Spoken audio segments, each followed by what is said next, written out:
আজকে আমরা পড়ব তাপগতিবিদ্যার প্রথম সূত্র। তাপগতিবিদ্যার প্রথম সূত্র দুইজন বিজ্ঞানীর বিবৃতি আছে। আমরা প্রথমে পড়ব এখান থেকে জুলের বিবৃতিটা। দেখো, জুলের বিবৃতি অনুযায়ী আমাদের পাশে এখানে একটি সিস্টেম আছে। এই সিস্টেম বা কিছু একটা পাত্র আছে, পাত্রে আমরা কিছু গ্যাসীয় পদার্থ রাখব। তাহলে এই পাত্রে আমরা কিছু গ্যাসীয় পদার্থ দিলাম।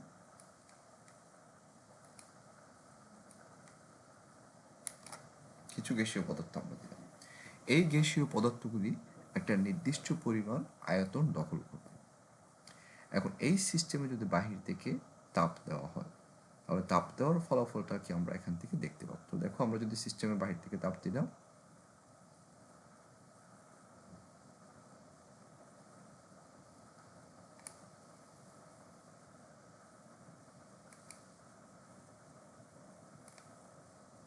দেখো তাপ দেওয়ার ফলে সিস্টেমটা বড় হয়ে গেল, তাই না? তাই সিস্টেম যে বড় হয় এটাকে বলা হয় সিস্টেমের উপর কিছু একটা কাজ হলো। তাহলে আমরা যত বেশি তাপ দিব সিস্টেম তত বেশি প্রসারিত হবে বা তত বেশি কাজ হতে থাকবে।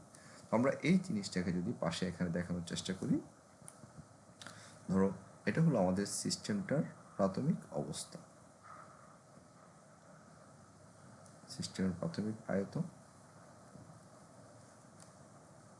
এই সিস্টেমটাতে আমরা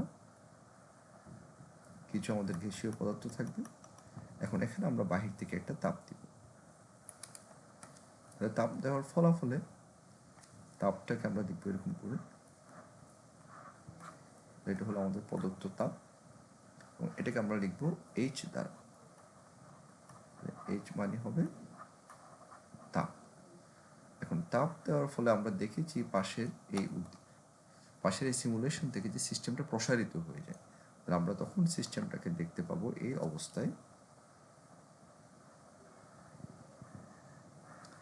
যে সিস্টেমটা তখন প্রসারিত হয়ে যাবে। সিস্টেমের ভিতর গ্যাসীয় অণুগুলি ছড়িয়ে পড়বে বিভিন্ন জায়গায়। এই যে প্রসারণ হয় এটাকে আমরা বলবো একটা কাজ হয়। তাহলে এটাকে লিখবো আমরা, এটাকে আমরা লিখবো এখান থেকে ডাব্লিউ, বা এখানে একটা কাজ হলো আমাদের।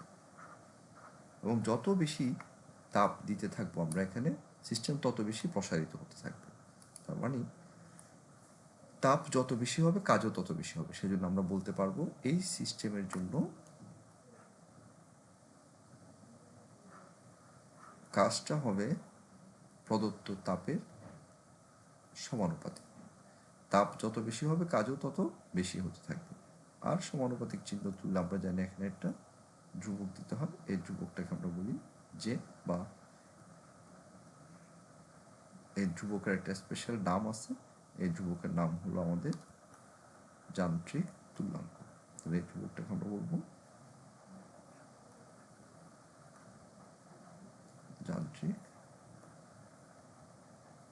তুল্যাঙ্ক।